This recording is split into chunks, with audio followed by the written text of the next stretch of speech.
결국 귀신은 우리 망상이 귀신이 됩니다. 이 망상이 얼마나 무섭게 가는지 내가 하나 예를 딱 들여서 이야기해 드릴게요. 지금 행정구역으로는 경상남도 거창군 서상면입니다. 거기가 영각사라고 해서 덕유산 기슭에 가면 영각사라는 옛날 절이 있습니다. 여수 순천 반란 사건 후에 불타고 6.25를 전후하면서 교통이 불편하고 너무 외져서 옛날처럼 절을 복구하지 못하고 임시절이라고 하는 가건물을 지어놓고 고생을 하고 있는 그 영각사라는 절이 있습니다. 옛날에 거기가 경상도 안의현에 소속되어 있기 때문에 지금도 안의영각사라 그렇게 부릅니다마는 행정구역상으로는 거창군 서상면입니다. 지금 그 당시에 겪었던 스님이 62살로 지금 살아계십니다. 그 스님이 그 영각사 주지를 맡아가지고 있을 때 영각사 밑에 한 30대 청년이 한 사람이 헷가닥 돌았어. 한 30대 청년이 돌았는데 실성해요. 어떤 때는 본정신이 있고 낮이건 밤이건 돌아다니는 거예요. 왜 그러느냐고 지금 누나가 자꾸 자기를 가자 한다. 누나가 가자 한다. 이 전생에 이 누나하고 그 남동생하고 못 잊어버린 애정이 얽힌 거예요. 전생에 내외간이었었던지 남남길에도 저분하고 같이 언제나 헤어지지 말고 살았으면 여기에 꽉 얽힌 것 같아요. 그러니까 누나하고 남동생하고 어려서 그렇게 다정한 거는 참 좋다는 이야기죠. 이웃에 그 집 형제 참 다정하고 그렇게 정이 좋을 수 없다는 칭찬감이었었는데 나이 넘으면서 또 한계선이 넘어가는 거예요. 어렸을 때는 정다운 형제간이니까 그 집 형제간 그렇게 정답고 의리가 있고 다정하고 형제가 그렇게 언제나 손을 붙들고 같이 다니니까 그 복이 좋다고 하더니 나이 들면서 한계점이 넘어가는 거예요. 남동생은 그렇지 않는데 누나는 남동생을 버리고는 못 사는 거예요. 나이 넘어가면서 남동생하고 결혼을 해야 되겠는 거예요. 지금 남동생하고 결혼할 수 있는 게 대한민국에서 됩니까? 전 세계에서 형제간에 결혼해서 살 수 있는 나라가 어느 나라가 있겠습니까? 이게 못 이루어지니까 누나가 자살해서 죽은 거예요. 누나가 자살해서 죽어가지고도 그 남동생 못 잊어가지고 늘 남동생에게 놀러 가자고 손을 붙들고 가니까 밤중에도 누나 귀신이 와가지고 남동생을 데리고 나갈 때에 숲이건 계곡이건 뭐 들이건 산이건 밤새도록 거닐고 다니는 거예요. 옷 하나 끓긴 자리 없고 발 한 번 다치는 일이 없이 밤새도록 그런 거칠은 숲을 다니고 산을 갔다 와도 까딱 다치더라고요. 한 가지 고민은 누나가 자꾸 붙들고 뽀뽀하려고 하고 밤 시간에는 남동생 곁에 와서 나하고 자자 이거예요. 동심하자. 육체관계를 하자. 꿈속에 와서 누나 귀신하고 육체관계를 갖는 거예요. 남동생은 이럴 수는 없다 이겁니다. 누나하고 이럴 수는 없다. 이게 남동생의 생각인데 결국은 귀신의 세계 생활하고 인간의 세계 생활이 모순이 되면서 이래서는 안 된다, 이럴 수는 없다는 남동생 생각이 언제나 그 귀신인 누나 때문에 허물어져 가지고 지 생각 바깥의 일을 자꾸 저지르게 되는 거예요.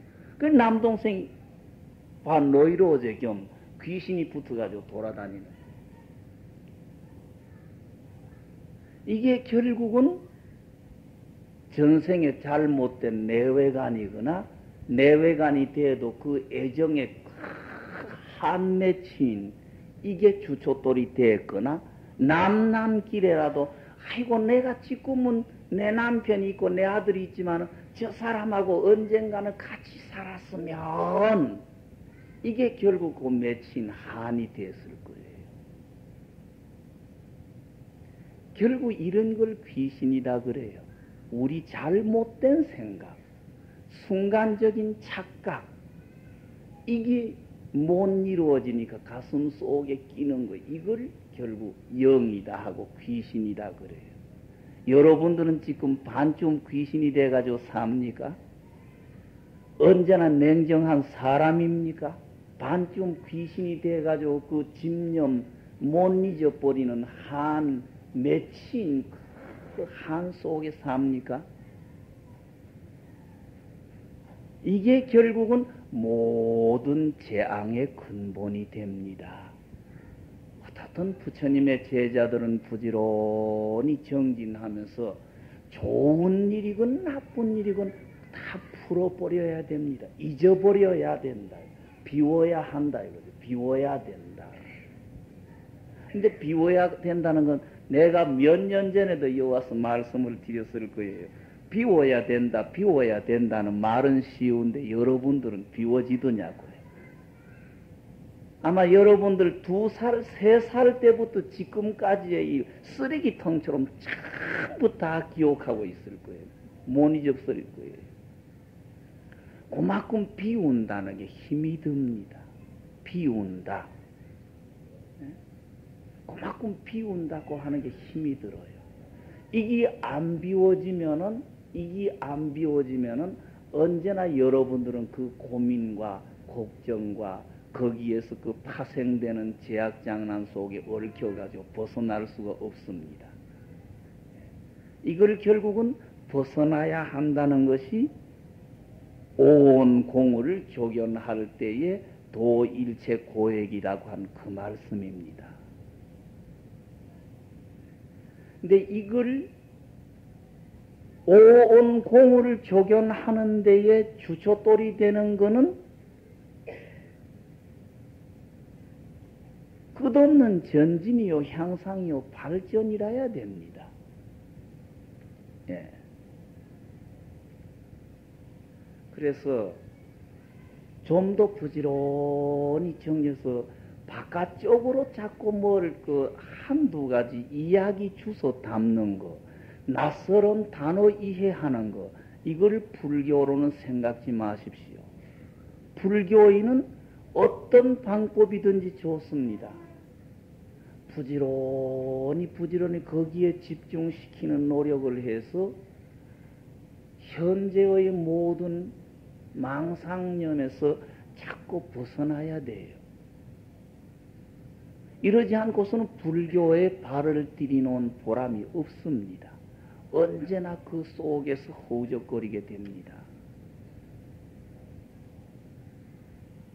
그래서 불교인들은 절에 몇 년 다녔다, 어떤 스님의 법문 들었다, 어떤 경을 읽었다가 문제가 되는 게 아니고 얼마만큼 내 마음 속에 얽힘을 풀었느냐가 이게 문제가 됩니다.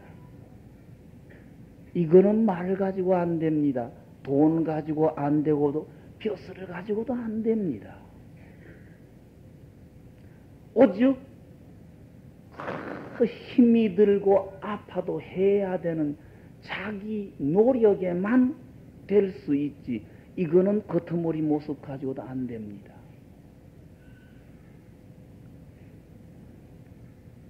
말이 소용이 없습니다.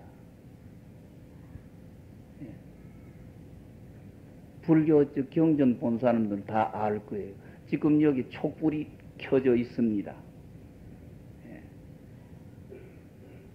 저 불이라고 하는 것은 어두운 것도 밝혀주고 차운 것을 따뜻하게도 만들어주고 태워버리는 역할을 하는데, 불을 한다고 혓바닥이 타는 것은 아니다는 이야기입니다. 불을 한다고 해서 혓바닥이 뜨거워지는 것도 아니고 불을 한다고 해서 혓바닥이 타는 건 아니라는 이야기입니다.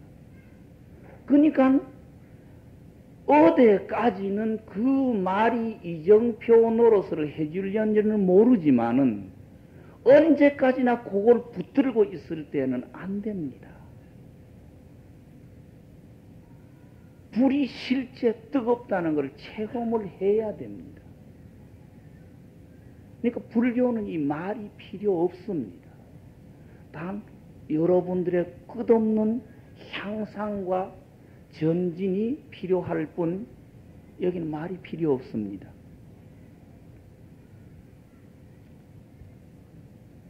조금 전에 귀신 얽힌 이야기를 말씀드리는데 불교에서 실제 쓰는 윤회라고 하는 단어는 사람이 죽고 난 뒤에만 해당이 되는 게 아닙니다. 윤회라고 하는 단어는 늘 여러분들이 이야기 듣듯이 어떤 원인이 하나 구성되면 원인은 원인으로서 존재할 수가 없습니다. 원인은 변화가 있게 마련입니다. 원인이 생기면 거기에 따르는 일이 틀림없이 따르게 되어 있습니다. 그러면 이 원인과 다른 일이 함께 결과까지 갑니다. 이 과정을 윤회라고 그럽니다. 이 과정이 윤회입니다. 어떤 원인이 따르는 부수 조건과 함께 결과까지 도착하는 과정을 윤회라고 그래요. 그러니까 요거를 끝으로 말씀드리면은 사람으로 있을 때에 욕심 때문에 잘못한 일을 저질렀으니까 죽은 다음에 고통에 날아간다. 요것도 윤회라고 규정은 내릴 수가 있습니다만은 윤회라고 하는 건 꼭 사람이 죽고 난 뒤에만 해당되는 게 아니고 우리 24시간 원인과 결과 속에서 허우적거릴 때에 윤회 속에 사는 겁니다. 매일매일의 생활이 윤회의 생활, 윤회 테두리에서 사는 거예요. 원인과 결과 속에 허우적거릴 때는 언제나 그 윤회에서 사는 거예요. 근데 살아있었을 때에 형제간이나 내외간이나 가슴 속에 고난 욕이 안 풀어지면은 육체가 끝났을 때 거기 풀어지는 게 아니고 육체가 끝나도 이게 그대로 연결이 돼가요. 이건 여러분들이 잘 알고 계셔야 됩니다. 그래서 절대 지금의 모진연을 연결시켜서는 안 됩니다. 모든 걸 순하게 풀도록 하십시오. 순하게 풀면서 절대 모진 원인을 만들지 말고 워진과를 만들지 마십시오. 내외분 사이에도 그렇고 부모 자식 사이에도 그렇고 물질에 대해서도 그렇고 벼슬에 대해서도 그렇습니다. 어떻든 부처님의 가리킴을 가까이 하면서는 마음의 맺힘을 자꾸 풀어야 됩니다. 내외분 사이에, 부모 자식 사이에, 형제 사이에, 물질 때문에, 명예 때문에, 전부 이 개적인 감정 때문에 얽힌 이걸 다 풀어나가야 됩니다. 이게 풀리지 않으면은 부처님의 집안에 발을 들이놓고 다녀도 아무 보람이 없습니다. 이걸 빨리 푸는 사람이 빨리 부처가 되는 겁니다. 이 테두리를 빨리 벗어나는 사람이 빨리 부처가 되는 거예요. 이 테두리에서 살 때에 여러분들도 처음에 말씀드렸듯이 마지막에 내가 왜 이렇게 허전한가 하는 이야기가 나오게 됩니다. 그분이 그 당시 동생들이 장관을 했고 동생들 조카들이 전부 국회의원이요 그 우리나라의 쟁쟁한 회사의 사장들이고 회장들이고 해서 그분 밑에 연결이 된 가족과 그 친척들을 해서 수십 명 수백 명이 전부 재산 다 지니고 있고 벼슬을 다 가지고 있고 명예를 다 지니고 있었는데 그분이 병원 침대에서 내가 왜 이렇게 허전한가? 그분이 한평생 벼슬을 못 쌓았느냐? 재산을 모으지 못했느냐? 이름을 날리지 못했느냐. 전부 지금 최고라고 할 수 있는 영화와 부귀와 명예와 이런 것을 다 누렸는데 병원 침대에서 내가 왜 이렇게 허전한 거야.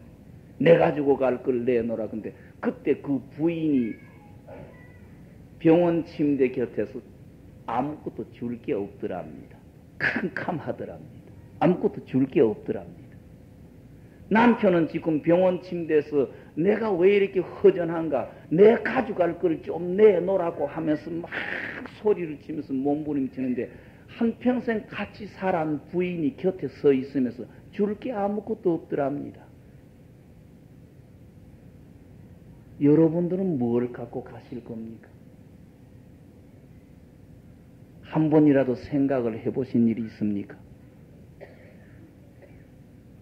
그러면서도 24시간 그곳 아니면 못 사는 것처럼 착각을 하고 살아요. 좀 그 테두리를 벗어나서 살아보라는 이야기예요. 이게 부처님의 가르침입니다. 그 속에서 사는데 좀 거기에서 벗어나서 살아봐라.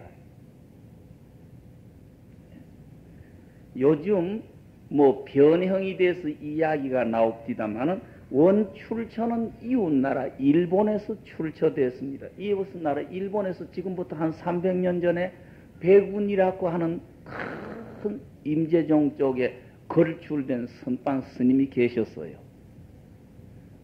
근데 그 백운 스님을 신한 고급 관리가 한 분 계셨어요. 그래서 늘 그 고급 관리가 백운 스님을 존경하고 자기 부인을 언젠가 그 백운 스님에게 데리고 가서 백운 스님 회사에 가서 그 공부시켜서 조금 모든 것에서 벗어나게 하려고 노력을 하다가 한 번 자기 부인하고 같이 가기로 딱 약속해놓고 오늘은 백운 스님한테 간다는 약속이 딱 돼 있는데 남편에게 그 고급 공무원이니까 급박한 사건이 딱 생겨가지고 이 남편 되는 사람이 못 가게 되었어요. 그러니까 부인 혼자를 보내면서 당신 혼자 갔다 오세요. 오늘 백운 스님에게 갔다 오세요. 이렇게 된 거죠. 부인은 남편하고 같이 반 좀 불안하고 그래도 평소에 남편이 그렇게 존경했던 그 높은 스님이니까 기대감도 있고 두려움도 있겠지만은 남편하고 같이 못한 게 조금 섭섭했지만 남편을 갔다 오라고 간 겁니다. 그래서 그 남편이 그렇게 존경하고 그 덕이 높으신 큰 스님이라고 하니까 쩔쩔쩔쩔 매면서 갔지요. 안절부절하고 가가지고 겨우 인사는 드리고 내가 아무개가 내 남편입니다는 인사까지 소개까지 다 했지요. 다 해가지고 한쪽 모퉁이에서 그저 안절부절해서 절절절절 막 외치는데 노스님 입에서 나온 말이 좀 벗어보지.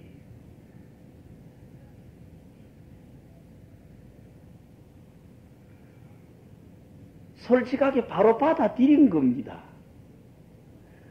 노스님께서 그렇게 남편이 존경하고 일본에서 최고 꼽는다는 어른이 벗으라고 그러니까 벗은 거예요.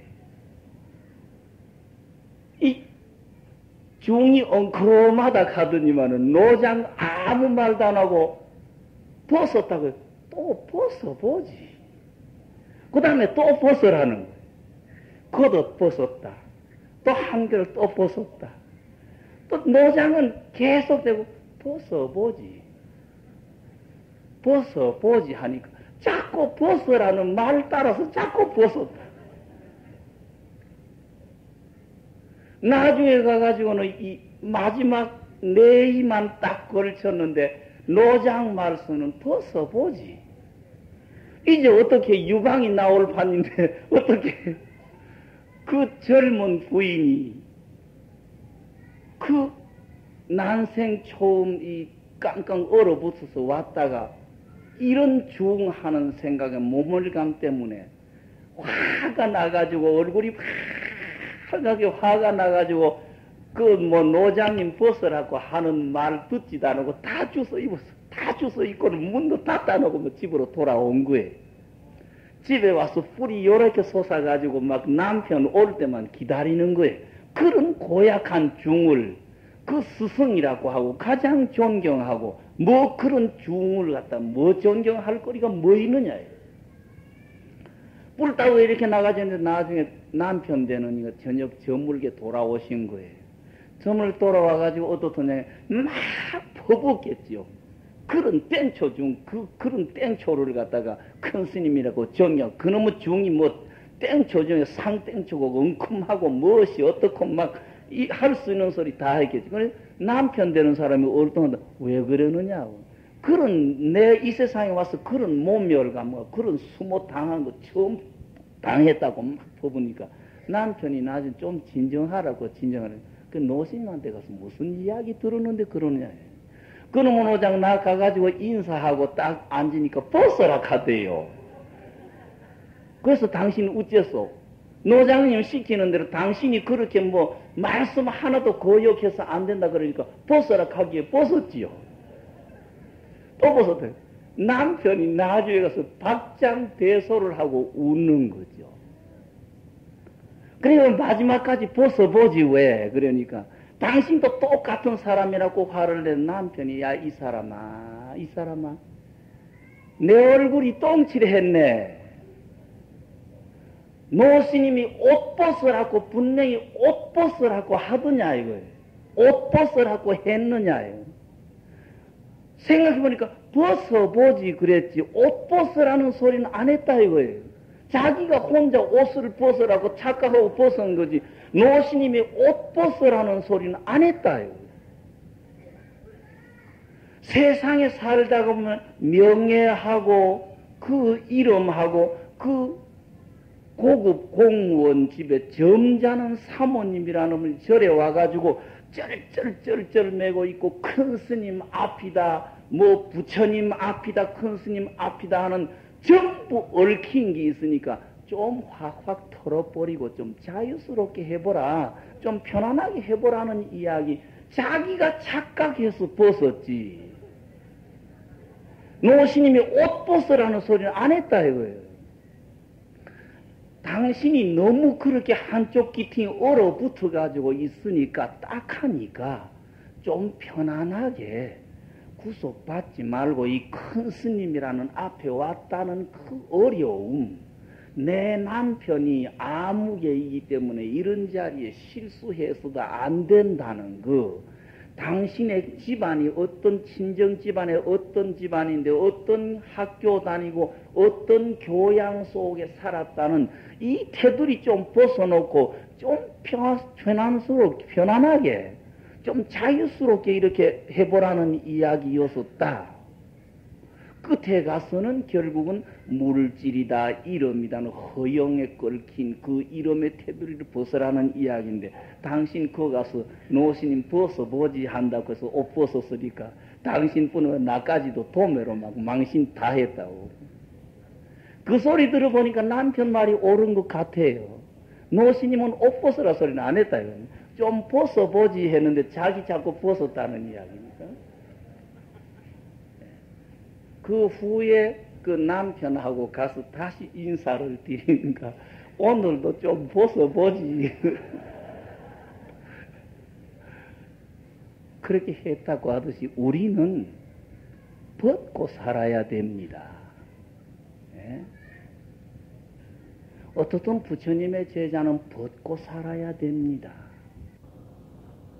오욕, 색수, 상, 행식, 오온이다 그러죠. 오온. 예.